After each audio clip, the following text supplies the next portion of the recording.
दूसरे को सिर्फ अपनी शक्तियों के चश्मे से देखते हैं। इस भाग में खुशी की बहादुरी, राघव की नई और खौफनाक ताकत और एक ऐसा राज है जो उनकी रगों में खून बनकर दौड़ रहा है। हेडफोन लगा लीजिए या एक शांत जगह बैठ जाइए, क्योंकि अब कहानी में मौत और प्यार दोनों अपनी हदें पार करने वाले हैं। महागाथा, लाल क्रिस्टल, धड़कती नसें और एक खौफनाक परछाई का उदय, the red crystal, pulsing veins और rise of the terrifying shadow. अध्याय 413, मौत की फ्रीक्वेंसी और खुशी का बलिदान, द फ्रीक्वेंसी ऑफ डेथ और खुशी सैक्रिफाइस। भाग 1, घुटनों पर गिरे देवता।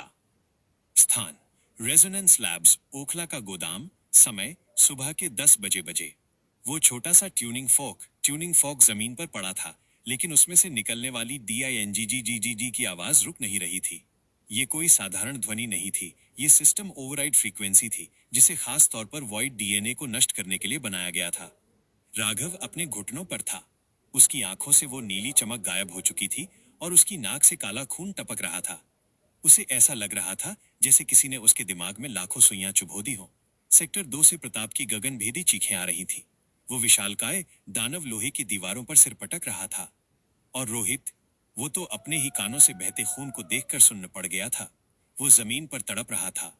वे तीनों जो एक रात पहले पूरी दिल्ली के अंडरवर्ल्ड को मिटा सकते थे, आज एक छोटी सी मशीन की आवाज से कीड़े की तरह तड़प रहे थे। भाग 2, प्यार की अदृश्य ढाल, द रोमांटिक सैक्रिफाइस। खुशी अपने ऑफिस केबिन से बाहर भागी। उसने देखा कि राघव की सांसें उखड़ रही हैं। राघव! खुशी चिल्लाई। राघव ने कांपते हुए हाथ से इशारा किया। दूर रहो खुशी। वो आवाज, वो हमें मार रही है, भाग जाओ यहां से। लेकिन खुशी पीछे नहीं हटी। उसने देखा कि वो आवाज उस छोटे से लोहे के कांटे, ट्यूनिंग फोक से आ रही है। खुशी उस कांटे की तरफ दौड़ी।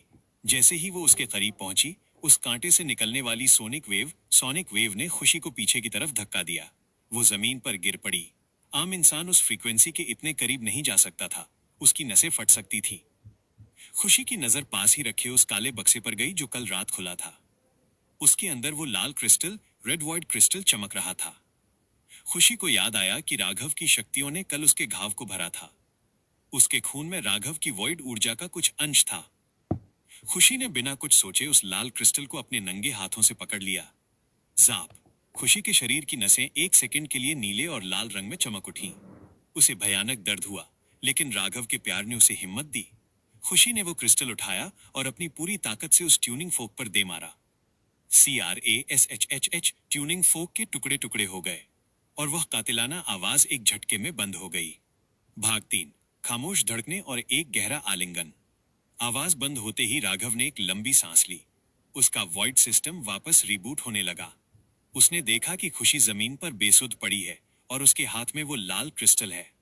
राघव बिजली की रफ्तार से खुशी के पास पहुंचा। उसने खुशी को अपनी गोद में उठा लिया। खुशी, आंखें खोलो। तुमने ये पागलपन क्यों किया? राघव की आवाज में एक ऐसा डर था जो किसी सेना को देखकर भी नहीं आया था। खुशी ने धीरे से आंखें खोली। वह मुस्कुराई। खुशी, तुमने कहा था ना, परछाई साथ नहीं छोड़ती। आज मैंने तुम्हें बचा लिया ना, मेरे CEO साहब। राघव की आंखों से आंसू छलक पड़े। उसने खुशी को अपने सीने से कसकर लगा लिया। उस धूल भरी लैब में जहां चारों तरफ खून और मौत का साया था, उनका प्यार एक ऐसी ढाल बन गया था जिसे ब्रह्मांड की कोई शक्ति नहीं तोड़ सकती थी। राज, मिस्ट्री। जब खुशी ने उस लाल क्रिस्टल को छुआ तो क्रिस्टल की लाल रोशनी खुशी के शरीर में नहीं गई, बल्कि खुशी के शरीर में मौजूद राघव की नीली ऊर्जा ने उस लाल क्रिस्टल को एक पल के लिए काला, ब्लैक कर दिया था। खुशी का शरीर अब एक कैटलिस्ट बन चुका है जो वॉइड ऊर्जा को बदल सकता है। अध्याय 414, लाल क्रिस्टल का अवशोषण, राघव की नई खौफनाक ताकत। भाग 1, कमजोरी का एहसास। खुशी को कमरे में सुलाने के बाद राघव वापस लैब में आया। वहां प्रताप फर्श पर लेटा हाँफ रहा था और रोहित अपनी आंखें बंद किए बैठा था। तीनों एक दूसरे को घूर रहे थे। उन्हें याद नहीं था कि वे भाई हैं, लेकिन आज उन्हें एक बात समझ आ गई थी। उन तीनों की कमजोरी एक ही है। राघव, गुस्से में अपने दांत पीसते हुए, कोई है जो हमें कंट्रोल करना चाहता है। कोई है जो जानता है कि हमारी रगों में क्या दौड़ रहा है। और उसने मेरी पत्नी की तस्वीर पर क्रॉस ऑफ एक्स बनाकर अपनी मौत के कागज पर दस्तखत कर दिए हैं। राघव ने जमीन पर पड़े उस लाल क्रिस्टल को उठाया। भाग 2, पावर लिमिट ब्रोकन। राघव को पता था कि उसकी नीली ढाल और उसकी रफ्तार अब काफी नहीं है। पपेट मास्टर, पपेट मास्टर के पास उनसे भी एडवांस्ड हथियार थे। राघव ने अपनी आंखें बंद की और उस लाल क्रिस्टल को अपनी मुट्ठी में कसकर भींच लिया। प्रताप चिल्लाया, सूट वाले, क्या कर रहा है? वो चीज मुझे चाहिए, उसमें आग है। लेकिन राघव रुका नहीं। उसने अपने अंदर की नीली वॉइड ऊर्जा को उस लाल क्रिस्टल की ऊर्जा से टकराने दिया। बूम! गोदाम के अंदर एक वैक्यूम बन गया। हवा का दबाव इतना कम हो गया कि प्रताप और रोहित को सांस लेने में दिक्कत होने लगी। राघव का शरीर हवा में 1 फीट ऊपर उठ गया। लेविटेशन। उसकी आंखों की नीली चमक अब गहरी बैंगनी, डीप इंडिगो हो चुकी थी। राघव ने उस क्रिस्टल की सारी शक्ति अपने अंदर सोख अब्सॉर्ब ली थी। क्रिस्टल राख बनकर उसके हाथ से गिर पड़ा। राघव वापस जमीन पर आया। उसका ऑरा अब इतना डरावना और भारी था कि प्रताप, जो खुद एक दानव था, को भी एक पल के लिए पीछे हटना पड़ा। राघव अब सिर्फ ऊर्जा नहीं फेंक सकता था, वह गुरुत्वाकर्षण, ग्रेविटी को भी कुछ हद तक कंट्रोल कर सकता था। राज, मिस्ट्री। वो लाल क्रिस्टल दरअसल वॉइड गैलेक्सी के एक मृत तारे का अंश था। राघव के शरीर ने उसे सोख तो लिया, लेकिन इस नई ताकत की एक कीमत थी। ये ताकत राघव के दिमाग से उसकी इंसानियत को धीरे धीरे खा रही थी। सिर्फ खुशी ही वो आखिरी डोर थी जो उसे इंसान बनाए हुए थी। अध्याय 415। शैतान का दूत माइनस कबाड़ खाने में हत्यारा। भाग 1। पपेट मास्टर का प्लान बी। समय उसी रात के 2 बजे स्थान ओखला की सुनसान सड़कें। पपेट मास्टर, जो अभी भी पर्दे के पीछे था, को पता चल गया था कि उसकी ट्यूनिंग फोक वाली चाल नाकाम हो गई है। उसने अपना सबसे खूंखार हत्यारा साइफर भेजा। साइफर कोई आम गुंडा नहीं था। वो डिपार्टमेंट 7 का एक भगोड़ा एजेंट था, जिसके शरीर में साइबरनेटिक मशीनी पुर्जे लगे थे। उसने एक ऐसा सूट पहना था जो ध्वनि तरंगों, साउंड वेव्स और हीट सेंसर को मात दे सकता था, ताकि रोहित और प्रताप उसे महसूस न कर सके। साइफर का मिशन था खुशी को मारना और उन तीनों के डीएनए सैंपल लेकर आना। भाग 2। अदृश्य घुसपैठ। साइफर ने गोदाम की छत का एक हिस्सा काटा और बिना कोई आवाज किए अंदर उतर गया। उसका सूट उसे प्रताप की लाल आंखों और रोहित के कानों से बचा रहा था। साइफर सीधे सेक्टर 1 खुशी के कमरे की तरफ बढ़ा। खुशी बिस्तर पर सो रही थी। साइफर ने अपनी साइबरनेटिक बाह से एक लंबा जहरीला ब्लेड निकाला। वह खुशी की गर्दन पर वार करने ही वाला था, लेकिन उसका ब्लेड खुशी की गर्दन से सिर्फ 1 मिलीमीटर दूर हवा में रुक गया। CRRRUNCH साइफर को लगा जैसे किसी ने उसके पूरे शरीर पर 1000 किलो का वजन रख दिया हो। अध्याय 416। शून्य का सम्राट माइनस जीरो ग्रेविटी। भाग 1। खामोश मौत। अंधेरे कमरे के कोने से एक आवाज आई। एक ऐसी आवाज जो बहुत शांत थी, लेकिन उसमें मौत की ठंडक थी। मेरे बेडरूम में आने से पहले दरवाजा खटखटाना चाहिए था। ये राघव था। वो अपनी कुर्सी पर बैठा था। उसकी आंखें बैंगनी रंग में चमक रही थीं। राघव ने अपना हाथ भी नहीं उठाया था। उसने सिर्फ अपनी नई ग्रेविटी कंट्रोल शक्ति का इस्तेमाल किया था। उसने साइफर के आसपास के गुरुत्वाकर्षण को इतना भारी कर दिया था कि साइफर अपने हाथ पैर भी नहीं हिला पा रहा था। साइफर के साइबरनेटिक सूट के पुर्जे चटकने लगे। Crack, pop. राघव धीरे से अपनी कुर्सी से उठा और साइफर के सामने आकर खड़ा हो गया। राघव, तुम मशीन हो या इंसान, मुझे परवाह नहीं, लेकिन तुमने मेरी पत्नी के कमरे में कदम रखा है। इसकी सजा मौत से भी बदतर होगी। भाग 2। हवा में उखड़ती नसें। राघव ने अपना हाथ हल्का सा ऊपर उठाया। साइफर का भारी भरकम शरीर, जो 150 किलो का था, हवा में किसी पंख की तरह उठ गया। राघव गुस्से से फुसफुसाते हुए, बताओ, तुम्हें किसने भेजा है? वो एक्स का निशान किसने बनाया था? साइफर दर्द से कराहते हुए, तुम इंसान नहीं हो। तुम सेक्टर 9 के एक फेल हुए एक्सपेरिमेंट हो। हमारा बॉस तुम्हें मिटा देगा। राघव की आंखें सिकुड़ गईं। सेक्टर 9? मुझे पहेलियां पसंद नहीं। राघव ने अपनी मुट्ठी बंद कर ली। कबूम! हवा में ही साइफर के साइबरनेटिक सूट का वैक्यूम ब्लास्ट हो गया। साइफर जमीन पर अधमरा होकर गिर पड़ा। राघव ने उसे मारा नहीं, सिर्फ अपाहिज कर दिया था। राघव ने खुशी की तरफ देखा, जो अभी भी गहरी नींद में थी।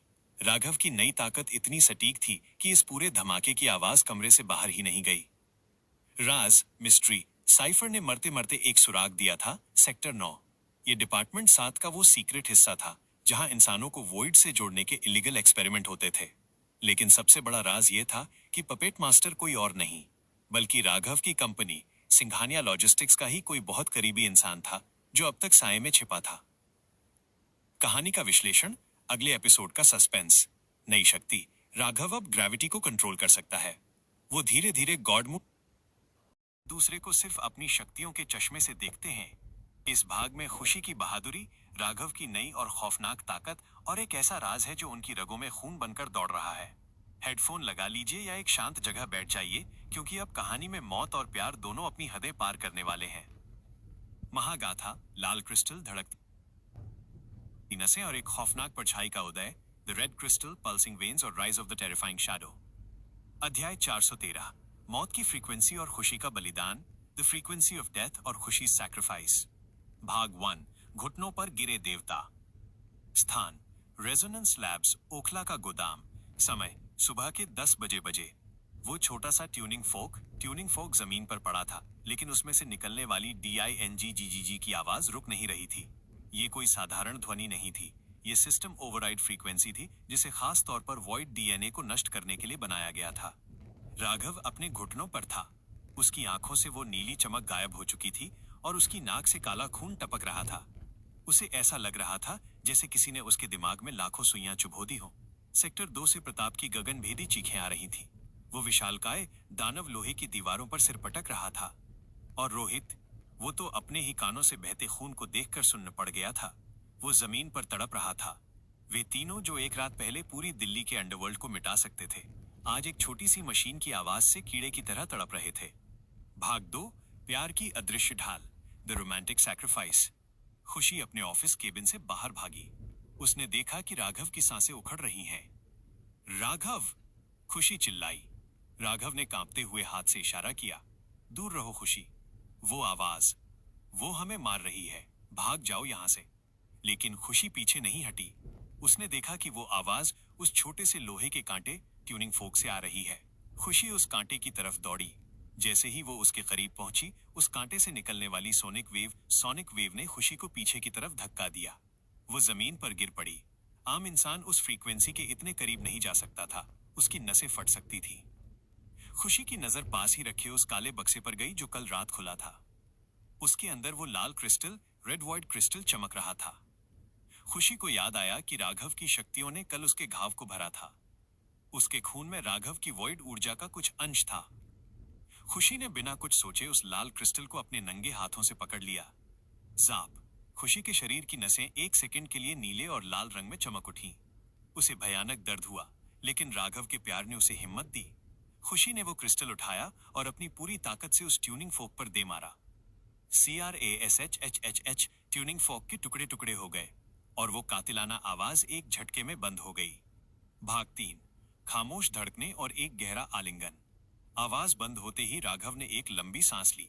उसका वॉइड सिस्टम वापस रीबूट होने लगा। उसने देखा कि खुशी जमीन पर बेसुध पड़ी है और उसके हाथ में वो लाल क्रिस्टल है। राघव बिजली की रफ्तार से खुशी के पास पहुंचा। उसने खुशी को अपनी गोद में उठा लिया। खुशी, आंखें खोलो। तुमने ये पागलपन क्यों किया? राघव की आवाज में एक ऐसा डर था जो किसी सेना को देखकर भी नहीं आया था। खुशी ने धीरे से आंखें खोली। वो मुस्कुराई। खुशी, तुमने कहा था ना, परछाई साथ नहीं छोड़ती। आज मैंने तुम्हें बचा लिया ना, मेरे CEO साहब। राघव की आंखों से आंसू छलक पड़े। उसने खुशी को अपने सीने से कसकर लगा लिया। उस धूल भरी लैब में जहां चारों तरफ खून और मौत का साया था, उनका प्यार एक ऐसी ढाल बन गया था जिसे ब्रह्मांड की कोई शक्ति नहीं तोड़ सकती थी। राज, मिस्ट्री। जब खुशी ने उस लाल क्रिस्टल को छुआ, तो क्रिस्टल की लाल रोशनी खुशी के शरीर में नहीं गई, बल्कि खुशी के शरीर में मौजूद राघव की नीली ऊर्जा ने उस लाल क्रिस्टल को एक पल के लिए काला ब्लैक कर दिया था। खुशी का शरीर अब एक कैटलिस्ट बन चुका है जो वॉइड ऊर्जा को बदल सकता है। अध्याय 414, लाल क्रिस्टल का अवशोषण, राघव की नई खौफनाक ताकत। भाग 1, कमजोरी का एहसास। खुशी को कमरे में सुलाने के बाद राघव वापस लैब में आया। वहां प्रताप फर्श पर लेटा हाँफ रहा था और रोहित अपनी आंखें बंद किए बैठा था। तीनों एक दूसरे को घूर रहे थे। उन्हें याद नहीं था कि वे भाई हैं, लेकिन आज उन्हें एक बात समझ आ गई थी। उन तीनों की कमजोरी एक ही है। राघव, गुस्से में अपने दांत पीसते हुए, कोई है जो हमें कंट्रोल करना चाहता है। कोई है जो जानता है कि हमारी रगों में क्या दौड़ रहा है। और उसने मेरी पत्नी की तस्वीर पर क्रॉस ऑफिक्स बनाकर अपनी मौत के कागज पर दस्तखत कर दिए हैं। राघव ने जमीन पर पड़े उस लाल क्रिस्टल को उठाया। भाग 2, power limit broken, power limit broken. Raghav को पता था कि उसकी नीली ढाल और उसकी रफ्तार अब काफी नहीं है। पपेट मास्टर के पास उनसे भी एडवांस्ड हथियार थे। राघव ने अपनी आंखें बंद की और उस लाल क्रिस्टल को अपनी मुट्ठी में कसकर भींच लिया। प्रताप चिल्लाया, सूट वाले, क्या कर रहा है? वो चीज मुझे चाहिए, उसमें आग है। लेकिन राघव रुका नहीं। उसने अपने अंदर की नीली वॉइड ऊर्जा को उस लाल क्रिस्टल की ऊर्जा से टकराने दिया। बूम! गोदाम के अंदर एक वैक्यूम बन गया। हवा का दबाव इतना कम हो गया कि प्रताप और रोहित को सांस लेने में दिक्कत होने लगी। राघव का शरीर हवा में 1 फीट ऊपर उठ गया, लेविटेशन। उसकी आंखों की नीली चमक अब गहरी बैंगनी, डीप इंडिगो हो चुकी थी। राघव ने उस क्रिस्टल की सारी शक्ति अपने अंदर एब्जॉर्ब ली थी। क्रिस्टल राख बनकर उसके हाथ से गिर पड़ा। राघव वापस जमीन पर आया। उसका ऑरा अब इतना डरावना और भारी था कि प्रताप, जो खुद एक दानव था, को भी एक पल के लिए पीछे हटना पड़ा। राघव अब सिर्फ ऊर्जा नहीं फेंक सकता था, वह गुरुत्वाकर्षण, ग्रेविटी को भी कुछ हद तक कंट्रोल कर सकता था। राज, मिस्ट्री, वो लाल क्रिस्टल दरअसल वॉइड गैलेक्सी के एक मृत तारे का अंश था। राघव के शरीर ने उसे सोख तो लिया, लेकिन इस नई ताकत की एक कीमत थी। यह ताकत राघव के दिमाग से उसकी इंसानियत को धीरे धीरे खा रही थी। सिर्फ खुशी ही वो आखिरी डोर थी जो उसे इंसान बनाए हुए थी। अध्याय 415 है शैतान का दूत माइनस कबाड़ खाने में हत्यारा। भाग 1, पपेट मास्टर का प्लान बी। समय उसी रात के 2 बजे स्थान ओखला की सुनसान सड़कें। पपेट मास्टर, जो अभी भी पर्दे के पीछे था, को पता चल गया था कि उसकी ट्यूनिंग फोक वाली चाल नाकाम हो गई है। उसने अपना सबसे खूंखार हत्यारा साइफर भेजा। साइफर कोई आम गुंडा नहीं था। वो डिपार्टमेंट 7 का एक भगोड़ा एजेंट था जिसके शरीर में साइबरनेटिक मशीनी पुर्जे लगे थे। उसने एक ऐसा सूट पहना था जो ध्वनि तरंगों, साउंड वेव्स और हीट सेंसर को मात दे सकता था, ताकि रोहित और प्रताप उसे महसूस न कर सकें। साइफर का मिशन था खुशी को मारना और उन तीनों के डीएनए सैंपल लेकर आना। भाग 2, अदृश्य घुसपैठ। साइफर ने गोदाम की छत का एक हिस्सा काटा और बिना कोई आवाज किए अंदर उतर गया। उसका सूट उसे प्रताप की लाल आंखों और रोहित के कानों से बचा रहा था। साइफर सीधे सेक्टर 1 खुशी के कमरे की तरफ बढ़ा। खुशी बिस्तर पर सो रही थी। ने अपनी साइबरनेटिक बाह से एक लंबा जहरीला ब्लेड निकाला। वह खुशी की गर्दन पर वार करने ही वाला था, लेकिन उसका ब्लेड खुशी की गर्दन से सिर्फ 1 मिलीमीटर दूर हवा में रुक गया। CRRRUNCH साइफर को लगा जैसे किसी ने उसके पूरे शरीर पर 1000 किलो का वजन रख दिया हो। अध्याय 416 शून्य का सम्राट माइनस जीरो ग्रेविटी। भाग 1, खामोश मौत। अंधेरे कमरे के कोने से एक आवाज आई। एक ऐसी आवाज जो बहुत शांत थी, लेकिन उसमें मौत की ठंडक थी। मेरे बेडरूम में आने से पहले दरवाजा खटखटाना चाहिए था। ये राघव था। वो अपनी कुर्सी पर बैठा था। उसकी आंखें बैंगनी रंग में चमक रही थीं। राघव ने अपना हाथ भी नहीं उठाया था। उसने सिर्फ अपनी नई ग्रेविटी कंट्रोल शक्ति का इस्तेमाल किया था। उसने साइफर के आसपास के गुरुत्वाकर्षण को इतना भारी कर दिया था कि साइफर अपने हाथ पैर भी नहीं हिला पा रहा था। साइफर के साइबरनेटिक सूट के पुर्जे चटकने लगे। Crack, pop. राघव धीरे से अपनी कुर्सी से उठा और साइफर के सामने आकर खड़ा हो गया। राघव, तुम मशीन हो या इंसान, मुझे परवाह नहीं, लेकिन तुमने मेरी पत्नी के कमरे में कदम रखा है। इसकी सजा मौत से भी बदतर होगी। भाग 2, हवा में उखड़ती नसें। राघव ने अपना हाथ हल्का सा ऊपर उठाया। साइफर का भारी भरकम शरीर, जो 150 किलो का था, हवा में किसी पंख की तरह उठ गया। राघव गुस्से से फुसफुसाते हुए, बताओ, तुम्हें किसने भेजा है?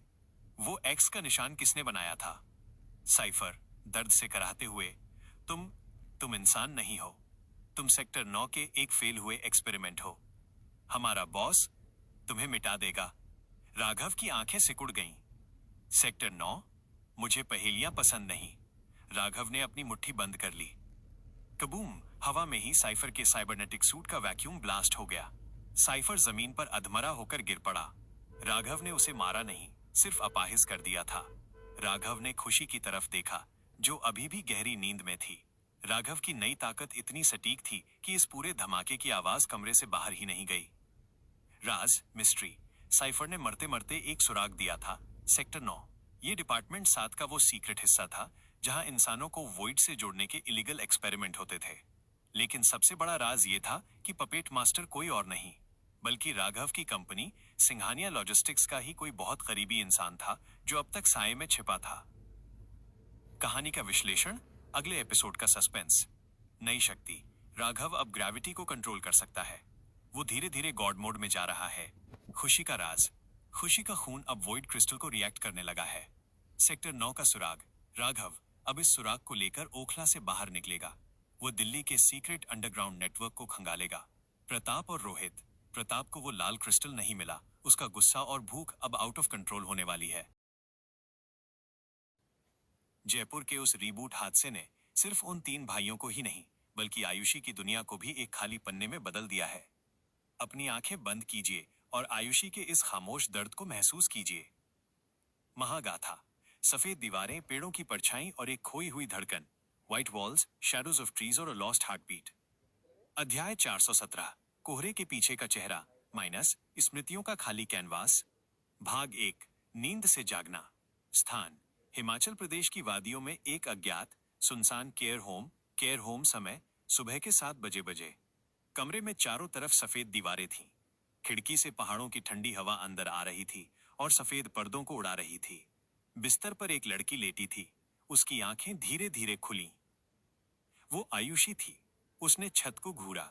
उसका दिमाग बिल्कुल सुन्न था, जैसे किसी ने उसके दिमाग की हार्ड ड्राइव को फॉर्मेट कर दिया हो। उसे अपना नाम याद नहीं था। उसे ये याद नहीं था कि वो इस पहाड़ी इलाके में कैसे आई। वो धीरे से उठी। उसके सिर में एक हल्का सा दर्द था। वो नंगे पैर चलकर शीशे के सामने खड़ी हुई। उसने अपने ही चेहरे को ऐसे देखा जैसे किसी अजनबी को देख रही हो। मैं कौन हूं? उसकी आवाज कमरे के सन्नाटे में गूंजी। उसे सिर्फ अपना चेहरा दिख रहा था, लेकिन उस चेहरे के पीछे की कोई कहानी, कोई बीता हुआ कल, सब कोहरे में लिपटा हुआ था। भाग 2, एक अनजाना दर्द। तभी कमरे का दरवाजा खुला। एक अधेड़ उम्र की नर्स अंदर आई। उसके हाथ में दवाइयों की एक ट्रे थी। नर्स मुस्कुराते हुए, गुड मॉर्निंग आयुषी, आज कैसा महसूस कर रही हो? आयुषी ने नर्स की तरफ देखा। आयुषी, क्या ये मेरा नाम है? नर्स, हाँ बेटा, तुम पिछले 1 महीने से यहाँ हो। तुम्हारा एक बहुत बुरा एक्सीडेंट हुआ था जिसकी वजह से तुम्हारी याददाश्त चली गई है, लेकिन चिंता मत करो, तुम सुरक्षित हो। आयुषी ने अपना दिल पर हाथ रखा। उसका शरीर तो सुरक्षित था, लेकिन उसके सीने के अंदर एक अजीब सी तड़प थी, एक ऐसा खालीपन जो उसे अंदर ही अंदर खा रहा था। उसे ऐसा लग रहा था जैसे उसका कोई बहुत बड़ा हिस्सा उससे छीन लिया गया हो। उसे किसी की याद आ रही थी, पर किसकी, उसे नहीं पता था। अध्याय 418, खिड़की के बाहर की दुनिया माइनस तस्वीरों में छिपा राज। भाग 1, लेंस और पत्तियां। आयुषी के कमरे में एक छोटी सी टेबल पर एक पुराना डीएसएलआर कैमरा रखा रहता था। नर्स ने बताया था कि यह कैमरा आयुषी के सामान के साथ मिला था। आयुषी को लोगों से बात करना पसंद नहीं था। उसका ज्यादातर समय उस कमरे की बड़ी सी खिड़की के पास बीतता था। उसे कुछ याद नहीं था, लेकिन जब वो उस कैमरे को अपने हाथों में पकड़ती तो उसकी उंगलियां अपने आप बटन पर सेट हो जाती थी। खिड़की के बाहर घने जंगल, ऊंचे ऊंचे चीड़ के पेड़ और जंगली पौधे थे। आयुषी उन पेड़ों और पौधों की तस्वीरें खींचने में घंटों बिता देती थी। उसे प्रकृति की उस खामोशी में अपनापन लगता था। वो पेड़ों की छाल, बार्क, पत्तों पर गिरी ओस की बूंदों और उलझी हुई जड़ों को अपने लेंस में कैद करती रहती। उसे लगता था जैसे ये पेड़ भी उसकी तरह अपनी जड़ों से कटे हुए हैं, लेकिन फिर भी जिंदा हैं। भाग 2, तस्वीरों में वॉइड का साया, द इनविजिबल एनोमली। एक दोपहर आयुषी अपने कैमरे की स्क्रीन पर उन तस्वीरों को जूम करके देख रही थी। तभी उसकी नजर एक अजीब सी चीज पर पड़ी। उसने एक पुराने सूखे हुए पेड़ की तस्वीर खींची थी, लेकिन जब उसने तस्वीर को जूम किया तो देखा कि उस पेड़ की डालियों के आसपास हवा में एक हल्की सी नीली और बैंगनी धुंध, पर्पल मिस्ट है। आयुषी ने आंखें मलकर दोबारा देखा। बाहर खिड़की से देखने पर वो धुंध नहीं दिख रही थी, लेकिन कैमरे के लेंस ने उसे पकड़ लिया था। ये वॉइड एनर्जी का असर था जो प्रकृति में फैल रही थी। कमाल की बात यह थी कि आयुषी का कैमरा कोई आम कैमरा नहीं था। उसमें वॉइड के अंश थे जो सिर्फ आयुषी की आंखों को तस्वीरों के जरिए सच दिखा रहे थे। आयुषी का दिल जोर से धड़का। ये क्या है? ये नीली रोशनी मुझे इतनी जानी पहचानी क्यों लग रही है? उसे अचानक एक धुंधला सा विजन आया, एक आदमी जिसकी आंखों से ऐसी ही नीली रोशनी निकल रही थी, और वो आदमी आयुषी को बचाने के लिए आग में कूद रहा था। विजन टूट गया। आयुषी घुटनों के बल जमीन पर बैठ गई और रोने लगी। वो चेहरा साफ नहीं था, पर उस चेहरे का एहसास बहुत गहरा था। अध्याय 419, खामोश इंतजार और एक रहस्यमयी निगहबान। भाग 1, रात का आलिंगन, द इनविजिबल रोमांस। समय रात के 2 बजे। हिमाचल की रात बहुत सर्द थी। आयुषी अपने बिस्तर पर सिकुड़ी हुई लेटी थी। उसे नींद नहीं आ रही थी। उसके दिमाग में सिर्फ वही धुंधला चेहरा घूम रहा था। अचानक कमरे की खिड़की तेज हवा से खुल गई। ठंडी हवा का एक झोंका अंदर आया। आयुषी कांप उठी, लेकिन हवा के उस झोंके में एक अजीब सी गर्माहट थी। आयुषी ने अपनी आंखें बंद कर लीं। उसे ऐसा महसूस हुआ जैसे हवा के उस झोंके ने उसे गले से लगा लिया हो, जैसे किसी अदृश्य परछाई ने उसके ऊपर चादर ओढ़ा दी हो। यह कोई भूत नहीं था। यह उस शून्य वॉइड का कनेक्शन था जो मीलों दूर दिल्ली में बैठे किसी शख्स, शायद रोहित या प्रताप के अवचेतन मन से आयुषी तक पहुंच रहा था। आयुषी के होठों से अनजाने में एक शब्द निकल गया, तुम कहाँ हो? उसे जवाब नहीं मिला, सिर्फ हवा की सरसराहट सुनाई दी। पर उस रात 1 महीने में पहली बार आयुषी को सुकून की नींद आई। भाग 2, केयर होम का असली चेहरा। आयुषी बेखबर सो रही थी, लेकिन कमरे के बाहर कहानी कुछ और ही थी। नर्स जिसने सुबह आयुषी को दवाई दी थी, वो अपने केबिन में बैठी थी।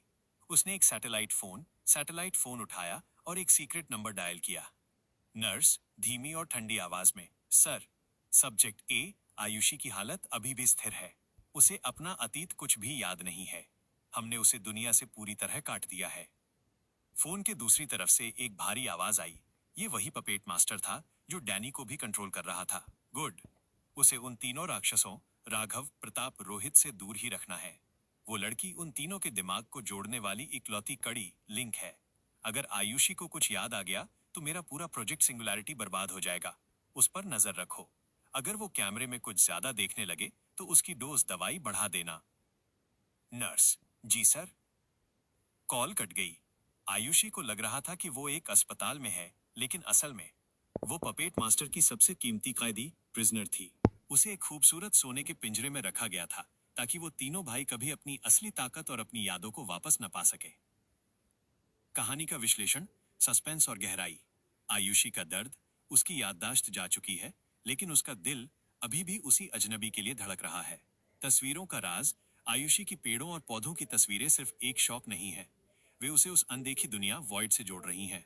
खतरनाक साजिश, आयुषी किसी सुरक्षित जगह पर नहीं है, वो सीधे विलेन के कब्जे में है। क्या आप चाहते हैं कि अगले भाग में आयुषी अपने कमरे से भागने की कोशिश करे, या फिर दिल्ली में राघव को आयुषी से जुड़ा कोई सुराग, क्लू मिले? बताइए, इस खामोश और दर्द भरे सफर को किस दिशा में मोड़ें? हम इस अध्याय में जल्दबाजी बिल्कुल नहीं करेंगे। हम आयुषी के मन के उस अंधेरे कुएं में उतरेंगे जहां सिर्फ सन्नाटा है। उसकी हर एक सांस, उसकी उंगलियों की हर एक हरकत और प्रकृति के साथ उसके उस गहरे अनकहे रिश्ते को हम बहुत करीब से महसूस करेंगे।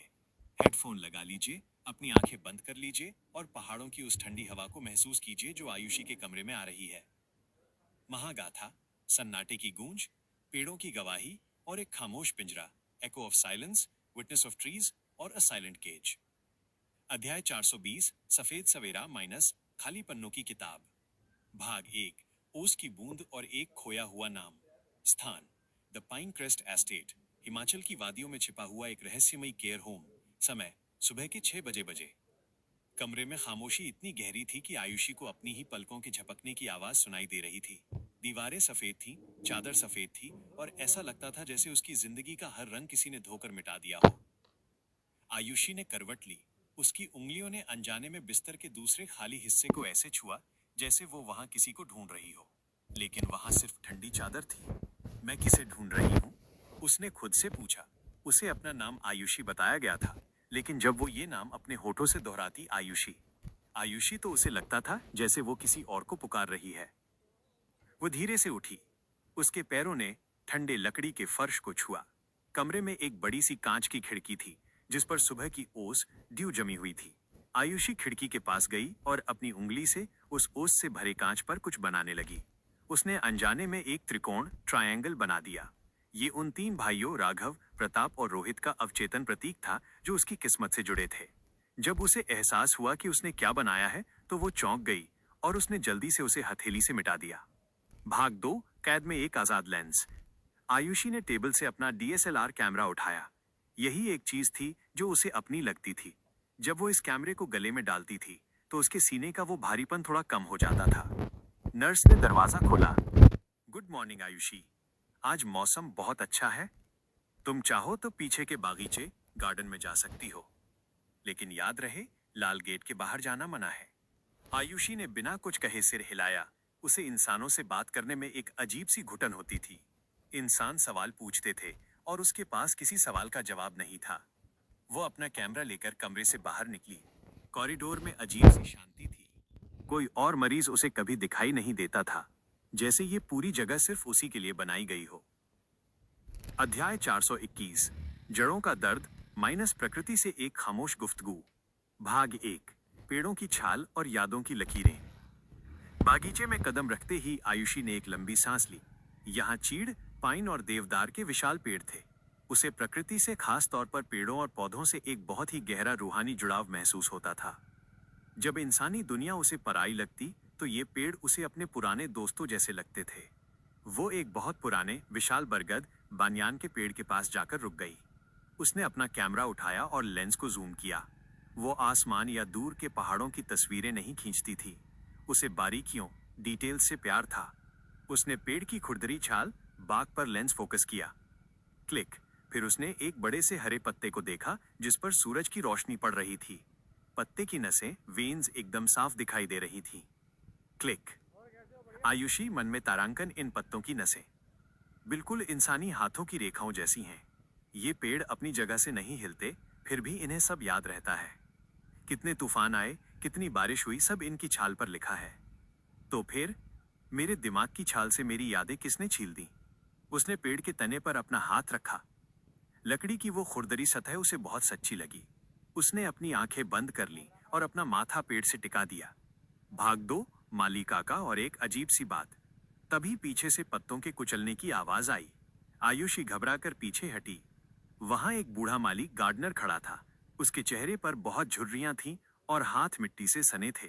माली, डरो मत बिटिया, मैं तो बस इन पौधों को पानी दे रहा था।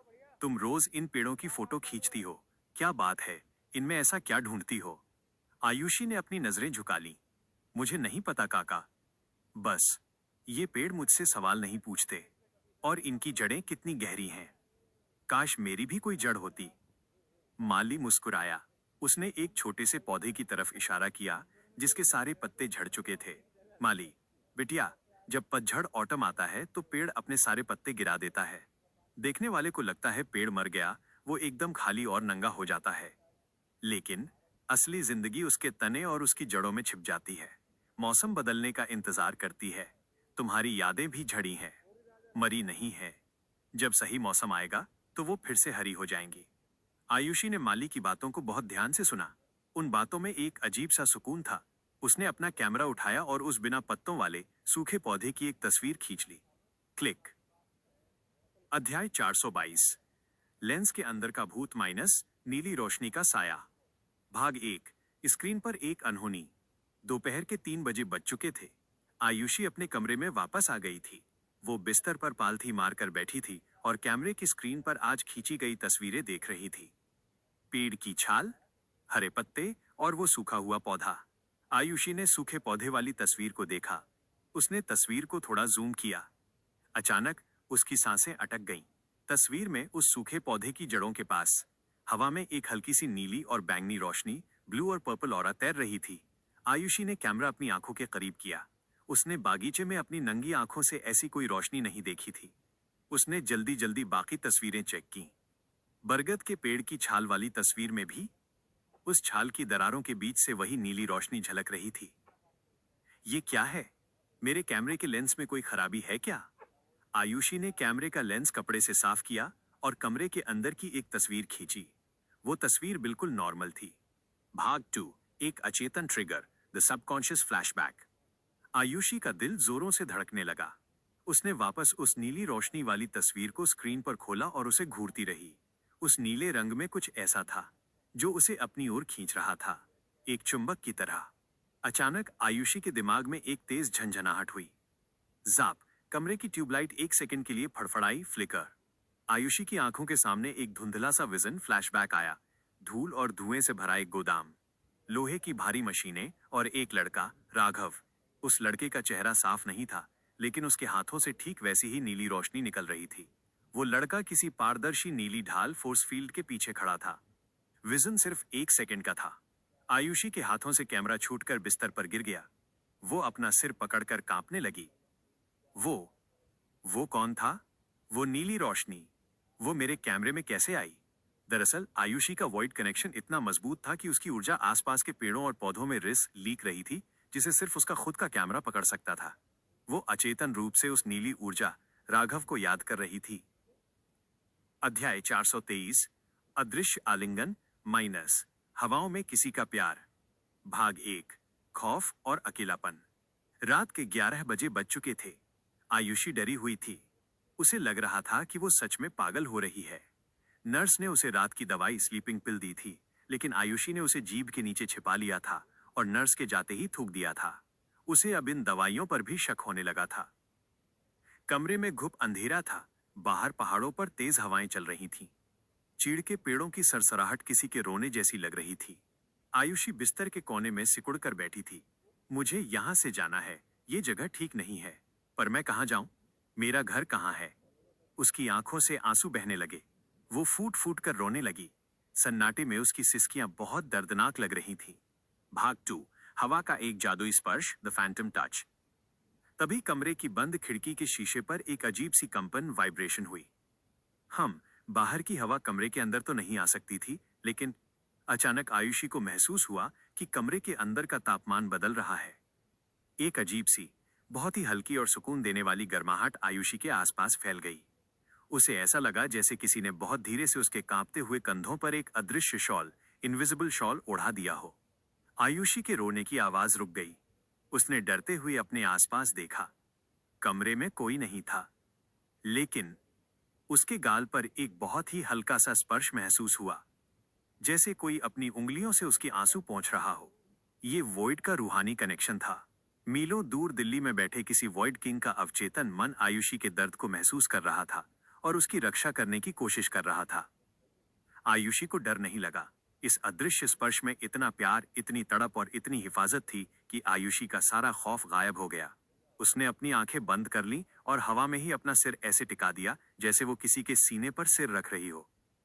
आयुषी, फुसफुसाते हुए, मुझे नहीं पता तुम कौन हो, पर मुझे यहां से ले चलो प्लीज, मुझे बचा लो।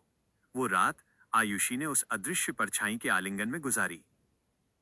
अध्याय 424, सोने के पिंजरे का सच माइनस दीवारों के कान।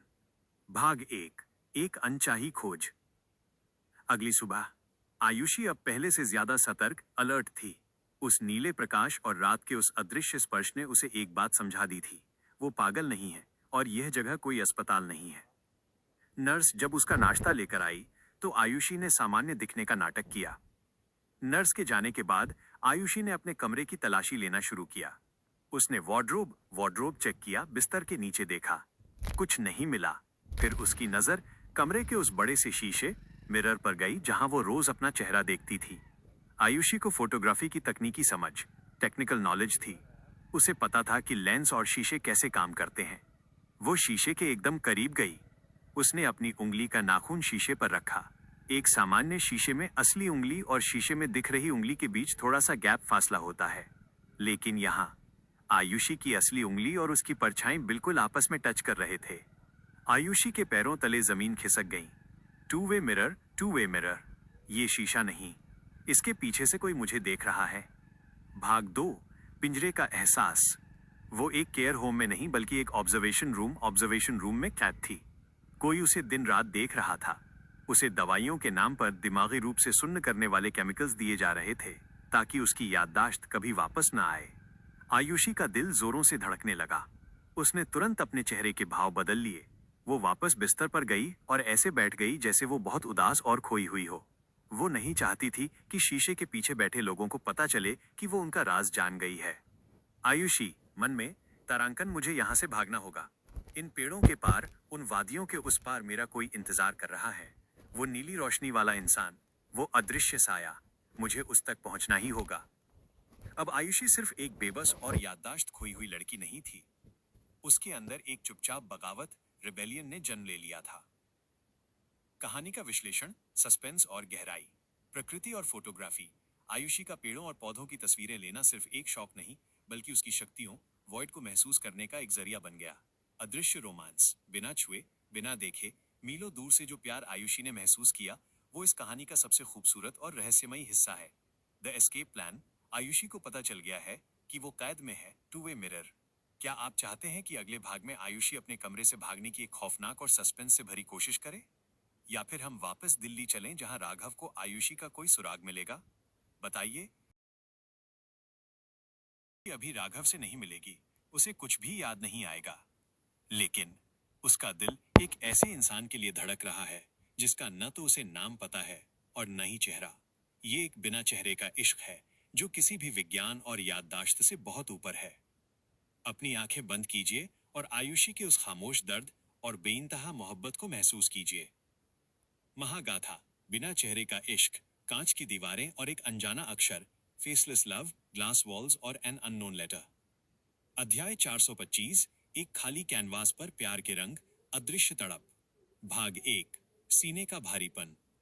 स्थान, the pine crest estate care home का कमरा। समय दोपहर के 2 बजे। बाहर हल्की बारिश हो रही थी। आयुषी खिड़की के पास एक कुर्सी पर बैठी थी। उसके हाथ में एक खाली स्केचबुक और एक नीले रंग का चारकोल पेंसिल था। उसे कुछ याद नहीं था कि उसे क्या बनाना है, लेकिन उसका हाथ अपने आप पन्नों पर चलने लगा। वो एक चेहरा बनाने की कोशिश कर रही थी, एक ऐसा चेहरा जो उसके सपनों में आता था, जो उसे उस रात हवा के झोंके में महसूस हुआ था। लेकिन हर बार जब वो आंखें बनाती तो उसे लगता कि कुछ गलत है। वो कागज फाड़ देती। कमरे के फर्श पर फटे हुए कागजों का ढेर लग गया था। आयुषी रोते हुए खुद से, तुम कौन हो? मैं तुम्हें देख क्यों नहीं पाती? मेरा सीना इतना भारी क्यों रहता है, जैसे मेरी सांसें किसी और के पास गिरवी रखी हो? भाग 2, मोहब्बत की अंधी गूंज। आयुषी को अपना अतीत याद नहीं था, लेकिन उसके अंदर एक अथाह प्यार, ओवरवेलमिंग लव का समंदर उबल रहा था। ये बहुत डरावना और साथ ही बहुत खूबसूरत एहसास था। उसे पता था कि दुनिया के किसी कोने में कोई है जो उसका इंतजार कर रहा है। कोई है जिसके गले लगने पर उसे घर होम मिल जाएगा। जब वो सोती थी तो उसे एक सुरक्षा, प्रोटेक्शन का एहसास होता था। उसे लगता था कि कोई बहुत ही मजबूत, बहुत ही खूंखार, लेकिन उसके लिए बहुत ही नर्म इंसान हर पल एक ढाल बनकर उसके आसपास खड़ा है। ये राघव की वॉइड एनर्जी का रूहानी कनेक्शन था जो मीलों दूर से आयुषी की हिफाजत कर रहा था। आयुषी ने स्केचबुक के एक नए पन्ने पर सिर्फ रंग रगड़ना शुरू किया। उसने नीले, ब्लू और बैंगनी पर्पल रंग से पूरे पन्ने को भर दिया। ये रंग उसे सुकून देता था। उसने उस रंग के बीच में एक छोटा सा खाली सफेद घेरा छोड़ दिया। तारांकन, ये मैं हूं और ये नीला रंग तुम हो, जो मुझे चारों तरफ से लपेटे हुए है। अध्याय 426, पागलपन का मुखौटा, खामोश बगावत। भाग 1, शीशे के पीछे की आंखें। आयुषी को अब पता चल चुका था कि उसके कमरे का बड़ा शीशा एक टू वे मिरर है जिसके पीछे से उसे देखा जा रहा है। उसने तय कर लिया था कि वो इन लोगों को अपनी भनक भी नहीं लगने देगी। रात के 8 बजे नर्स कमरे में आई। नर्स, आयुषी, तुम्हारी दवा का वक्त हो गया है, इसे खा लो, तुम्हें अच्छी नींद आएगी। आयुषी ने एक बहुत ही मासूम, बेबस और खाली चेहरे के साथ नर्स को देखा। उसने कांपते हुए हाथों से वो लाल रंग की गोली, पिल्ली और पानी के साथ मुंह में डाल ली। नर्स ने तसल्ली से देखा कि आयुषी ने दवा निगल ली है और वो मुस्कुराती हुई बाहर चली गई। जैसे ही दरवाजा बंद हुआ, आयुषी भागकर वॉशरूम में गई। उसने बेसिन में मुंह डाला और खांसी करते हुए वो गोली बाहर थूक दी। उसने गोली को अपनी जीभ के बहुत पीछे छिपा लिया था, निगला नहीं था। भाग 2, जहर का असर खत्म होना। वो लाल गोली कोई नींद की दवा नहीं थी, वो एक केमिकल सप्रेसेंट था जो उसके दिमाग को सुन रखता था। पिछले 3 दिनों से आयुषी ने वो दवा नहीं खाई थी। दवा का असर खत्म होने से आयुषी को भयानक सिर दर्द, विथड्रॉल सिम्टम्स होने लगा था। उसकी नसें फटने को हो रही थीं, लेकिन उसका दिमाग पहले से ज्यादा तेज और साफ हो गया था। उसका डर अब गुस्से में बदल रहा था। आयुषी वॉशरूम के शीशे में अपनी लाल आंखों को देखते हुए, तुम लोग मुझे यहाँ सड़ाना चाहते हो? मुझे मेरे उस अजनबी से दूर रखना चाहते हो? मैं तुम्हें जीतने नहीं दूंगी। मैं यहां से निकल कर रहूंगी। अध्याय 427, कैमरे का छिपा हुआ राज माइनस एक अक्षर की धड़कन। भाग एक, लेंस की गहराई। आयुषी वापस बिस्तर पर आई। उसने अपना डीएसएलआर कैमरा उठाया। यही इकलौती चीज थी जो उसके उस खोए हुए जीवन का सबूत थी। उसने कैमरे को बहुत ध्यान से देखना शुरू किया। उसने बैटरी निकाली, एसडी कार्ड निकाला। सब कुछ नॉर्मल था। एसडी कार्ड में सिर्फ केयर होम के पेड़ों की तस्वीरें थीं। पुरानी कोई तस्वीर नहीं थी। पपेट मास्टर ने कैमरा देने से पहले उसे पूरी तरह फॉर्मेट कर दिया था। आयुषी को निराशा होने लगी। क्या मेरे पास अपना कहने को कुछ नहीं है? तभी उसकी उंगली कैमरे के लेंस के घुमाने वाले रिंग, फोकस रिंग के नीचे गई। वहां हल्का सा खुरदरापन था। आयुषी ने कैमरे को टेबल लैंप की रोशनी के नीचे किया। भाग 2, आर का निशान। लेंस के नीचे धातु मेटल पर बहुत ही बारीक तरीके से किसी नुकीली चीज, शायद किसी चाबी या सुई से एक अक्षर खुरचा गया था। वह अक्षर था आर आर। ये निशान आयुषी ने खुद बनाया था। जब जयपुर के हादसे से ठीक पहले उसे एहसास हुआ था कि उन पर हमला होने वाला है, उसने राघव का पहला अक्षर खुरच दिया था, ताकि अगर वो कुछ भूल जाए तो ये निशान उसे याद दिलाए। जैसे ही आयुषी की आंखों ने उस आर को देखा, जाप, उसके दिल में एक ऐसा भयानक बिजली का झटका लगा जैसे किसी ने सीधे उसके सीने में शॉक दे दिया हो। उसकी सांस रुक गई। आर। उसके कांपते हुए होठों से एक आवाज निकली। उसे नाम याद नहीं आया, राघव, चेहरा याद नहीं आया, लेकिन उस एक अक्षर ने उसके शरीर के रोंगटे खड़े कर दिए। आर। यही तुम्हारा नाम है ना? तुम आर से शुरू होते हो। आयुषी ने उस कैमरे के लेंस को अपने सीने से अपने दिल के पास कसकर लगा लिया। वह फूट फूट कर रोने लगी। लेकिन ये दुख के आंसू नहीं थे, ये उम्मीद के आंसू थे। उसे एक तिनका मिल गया था। आर, मैं तुमसे बहुत प्यार करती हूं आर। मुझे नहीं पता तुम कैसे दिखते हो, पर मैं तुम्हारे पास आ रही हूं। अध्याय 428, आधी रात की खोज माइनस बाहर का दरवाजा। भाग 1, परछाइयों का खेल। रात के 3 बजे बज रहे थे। आयुषी को पता था कि ये वो वक्त है जब बाहर गार्ड्स की शिफ्ट बदलती है और निगरानी सबसे कमजोर होती है। उसने अपने बिस्तर पर तकियों को इस तरह से सजाकर चादर से ढक दिया जैसे कोई इंसान सो रहा हो, ताकि टू वे मिरर के पीछे बैठा इंसान धोखा खा जाए। आयुषी ने काले रंग के कपड़े पहने और अपने पैरों से जूते निकाल दिए ताकि चलने की कोई आवाज ना आए। उसने बहुत धीरे से अपने कमरे के दरवाजे का नॉब घुमाया। दरवाजा बाहर से लॉक नहीं था, क्योंकि पपेट मास्टर को लगता था कि दवाइयों के कारण आयुषी हमेशा बेसुध रहती है।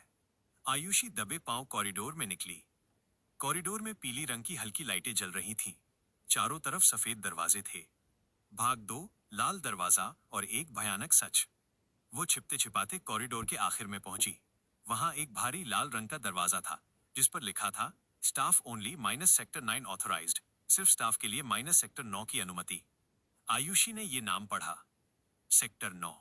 ये केयर होम नहीं था, ये पपेट मास्टर का एक सीक्रेट बेस था।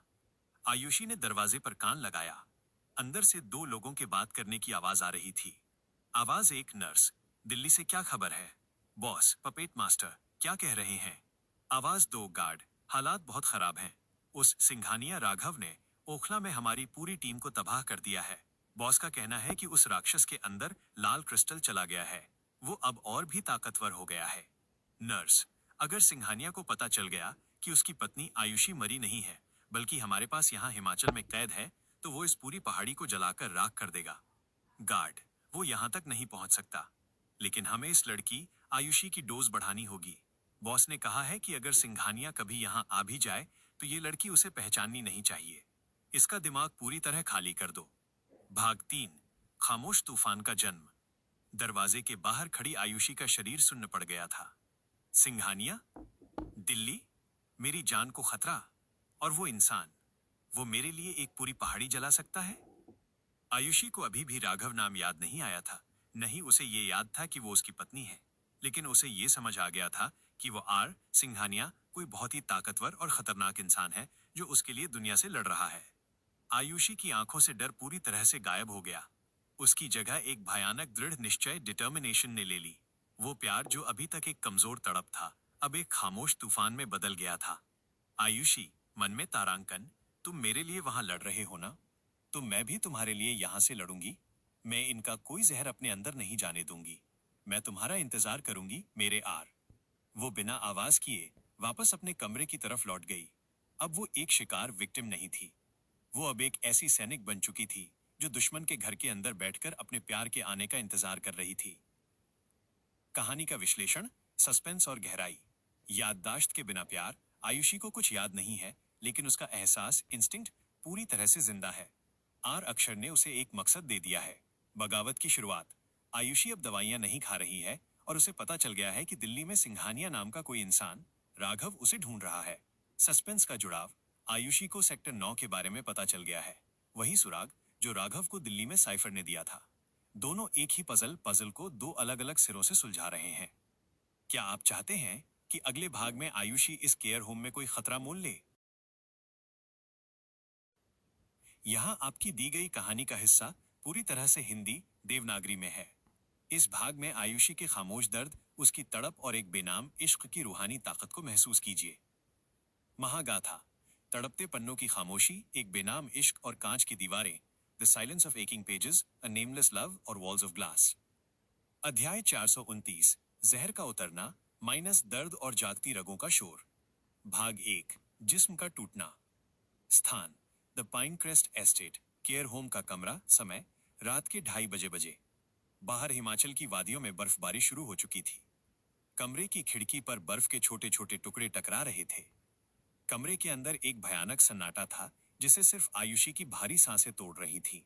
आयुषी जमीन पर पलंग के सहारे सिकुड़ी हुई बैठी थी। उसने पिछले 4 दिनों से वो लाल रंग की गोली, दिमाग सुन्न करने वाली दवा नहीं खाई थी।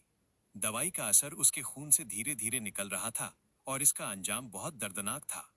उसका पूरा शरीर ठंड और बुखार से कांप रहा था। उसकी रगों में ऐसा दर्द हो रहा था जैसे किसी ने उसके खून में कांच के टुकड़े डाल दिए हों। उसके माथे से पसीना बह रहा था। आह! उसने अपने होठों को दांतों तले दबा लिया ताकि उसके रोने की आवाज कमरे के बाहर न जाए या उस टू वे मिरर के पीछे बैठे गार्ड्स को सुनाई न दे। आयुषी खुद से कांपते हुए, बर्दाश्त करना होगा, मुझे बर्दाश्त करना होगा। अगर मैंने आज हार मान ली तो मैं जिंदगी भर इनकी गुलाम बनकर रह जाऊंगी। मैं अपना दिमाग उन दवाइयों के हवाले नहीं कर सकती। भाग 2, एक धुंधला सा साया। दर्द के इस तूफान के बीच आयुषी ने अपनी आंखें कसकर बंद कर लीं। जब दिमाग पर से केमिकल का पर्दा हट रहा था तो कुछ खाली जगहों पर एक एहसास भरने लगा था। उसे कोई याद नहीं आई, कोई चेहरा नहीं दिखा, पर उसे एक गर्माहट, वार्मथ महसूस हुई। उसे ऐसा लगा जैसे उसके दिमाग के किसी अंधेरे कोने में एक आग जल रही है। एक नीली ब्लू आग जो उसे ठंड से बचा रही है। उस दर्द के बीच आयुषी ने अपने सीने पर हाथ रखा। उसने उस एक अक्षर को याद किया जो उसने कैमरे के लेंस पर देखा था, आर। आर, मेरे आर। अगर तुम वहां दिल्ली में मेरे लिए दुनिया से लड़ रहे हो तो मैं इस कमरे में इस दर्द से लड़ूंगी। तुम्हारी याद नहीं है मेरे पास, पर तुम्हारा सुकून है। मैं नहीं टूटूंगी। उसने अपनी आंखों से बहते आंसुओं को पोंछा और अपने कांपते हाथों को अपनी बाहों में लपेटकर उस ठंडे फर्श पर ही सो गई। अध्याय 430, कांच के पीछे का नाटक माइनस गुड़िया जिसकी सांसें जिंदा हैं। भाग 1, सुबह का धोखा। अगली सुबह जब धूप कमरे में आई तो आयुषी की आंख खुली। उसका दर्द अब थोड़ा कम था।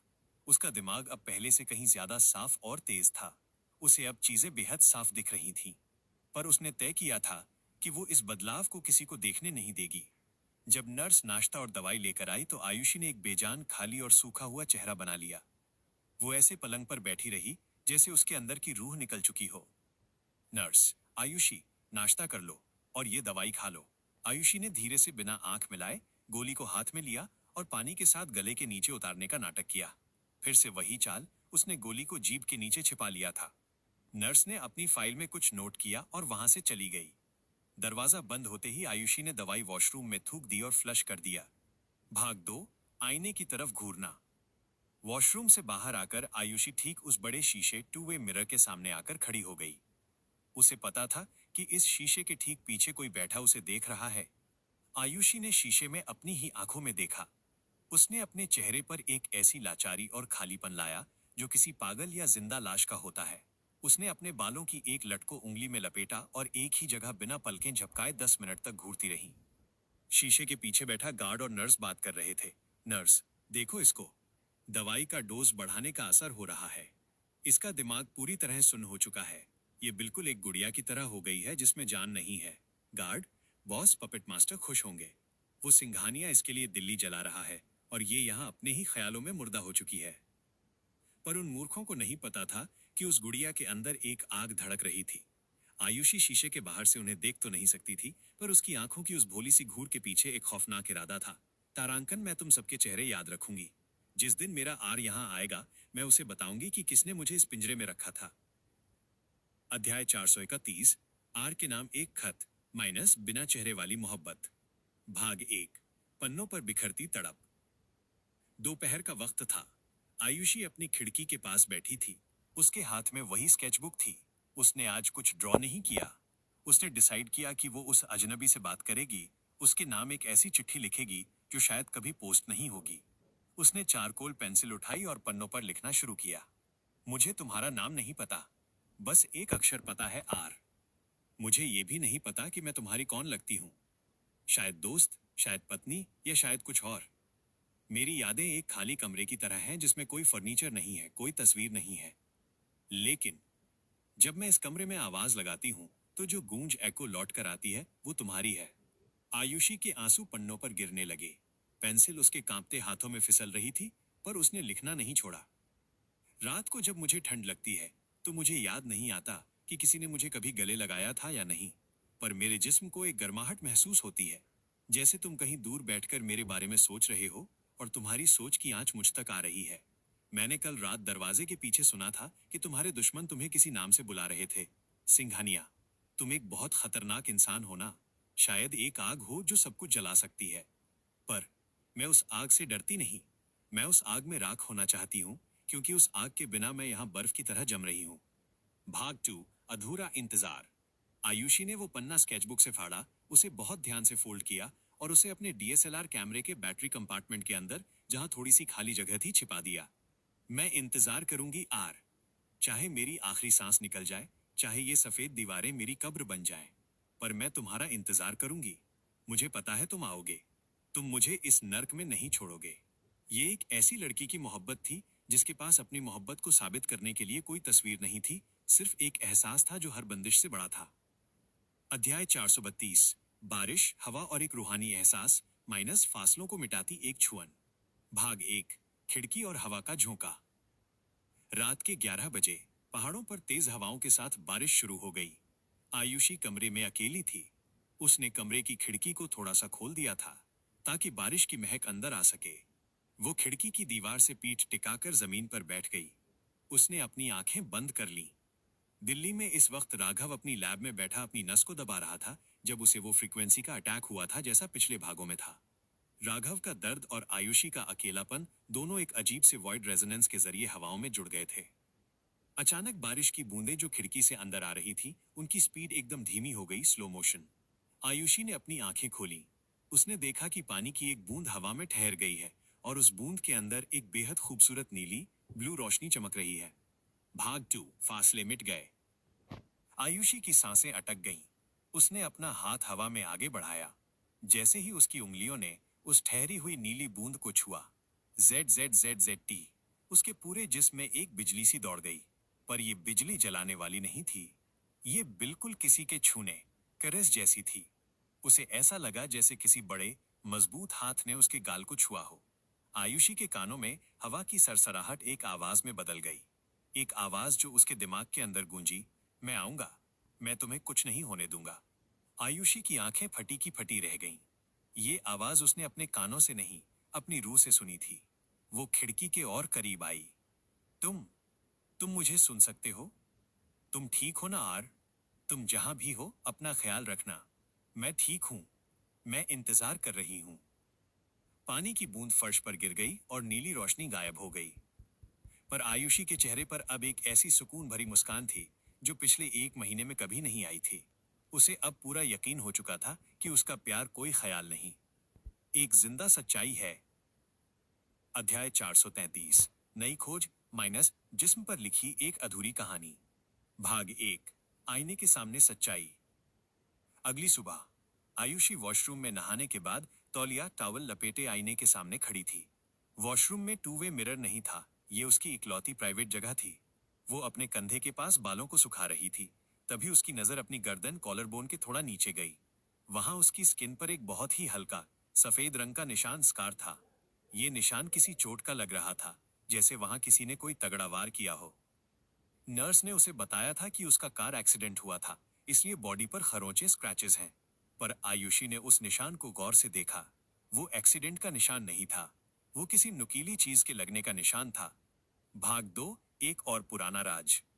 आयुषी ने अपने हाथ की 2 उंगलियां उस निशान पर रखीं। जैसे ही उसने अपनी ही चोट को छुआ, उसके दिमाग में एक तेज रोशनी फ्लैश हुई। Flashback vision. उसे राघव का चेहरा तो नहीं दिखा, पर एक छोटा सा सीन दिखा। एक खून से सना हुआ कमरा, एक काला कपड़ा पहने आदमी जिसने आयुषी पर चाकू से हमला किया था, और तभी किसी इंसान की भारी आवाज, आयुषी। और फिर एक नीली ढाल फोर्स फील्ड का आना और उस चाकू का रुक जाना। तारांकन। विजन खत्म हो गया। आयुषी वॉशरूम की दीवार पकड़कर हांफने लगी। वो निशान किसी कार एक्सीडेंट का नहीं है। किसी ने मुझे मारने की कोशिश की थी और आर ने मेरी जान बचाई थी, मेरी ढाल बनकर। आयुषी को अब पूरी पिक्चर समझ आने लगी थी। उसकी यादें उसे किश्तों, इंस्टॉलमेंट्स में उसके जिस्म के निशानों और प्रकृति, वॉइड एनर्जी के जरिए वापस मिल रही थी। भाग 3, शेरनी का जागना।